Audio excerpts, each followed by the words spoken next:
काय म्हणजे कार्यप्रणालीमध्ये कसा वेगळेपण आहे? म्हणजे एकनाथ शिंदे यांची कार्यप्रणाली आणि श्रीकांत शिंदे यांची कार्यप्रणाली, कारण तुम्ही दोन्ही कार्यप्रणाल्या आता जवळून पाहताय.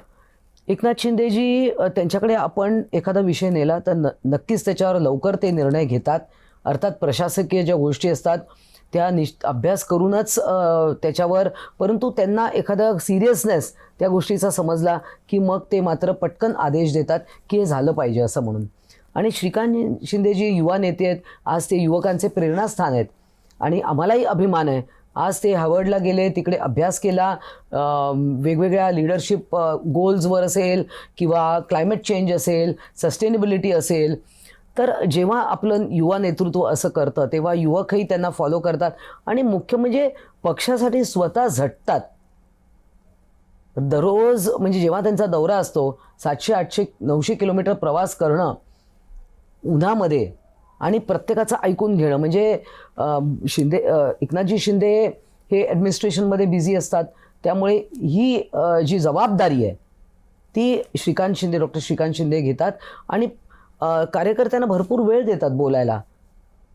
नेमकं त्यांना काय बदल सुचवायचे किंवा काय समस्या आहे ग्राउंड लेवलवर. मग नुसत्याच संघटनात्मक समस्या नाही, परंतु इतरही काही शासकीय बाबी ज्या असतात, कुठे SRAचे प्रॉब्लेम मुंबईसारख्या ठिकाणी असेल किंवा शेतीशी रिलेटेड काही प्रॉब्लेम आहेत किंवा अन्य काही असेल, तर त्यांच्याशी खूप मोकळेपणे तुम्ही बोलू शकता. तुम्ही उद्धवजींसोबत काम केलं, ती त्यांची कार्यप्रणाली आणि एकनाथ शिंदे यांच्यात काय फरक जाणवला? नाही, मुख्य कार्य म्हणजे आता उद्धव ठाकरे स्वतःच म्हणतात मी राजकारणी नाही आहे. म्हणजे ते वेळ खूप कमी देत होते, अत्यंत वेळ कमी द्यायचे आणि पोहोचण्यासाठी किती वाटतं किती थोडा बॅरियर्स जास्ती होते. तुमची आणि उद्धवजींची भेट अशी इतके काळ तुम्ही होता शिवसेनेमध्ये, किती वेळा झाली असावी असं वाटतं? नाही, भेट व्हायची, मी असं म्हणत नाही की अजिबातच भेटत होते. नंतर मात्र भेटी कमी झाल्या.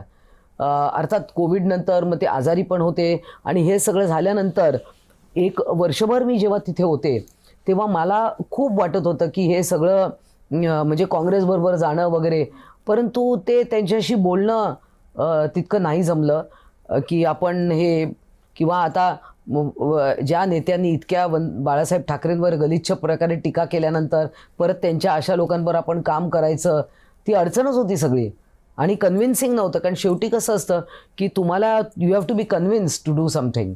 हे तिकडे, त्यामुळे मला फार अगदी टीका त्यांच्यावर करायची नाही. पण नंतर मात्र त्यांच्यावरच्या भेटी कमी झाल्या आणि जो मूळ माझा मुद्दा होता की मला संघटनेत काम करायचं होतं, ते मात्र ती माझी अर्ज जी आहे ती तिकडे सॅटिस्फाय झाली नाही.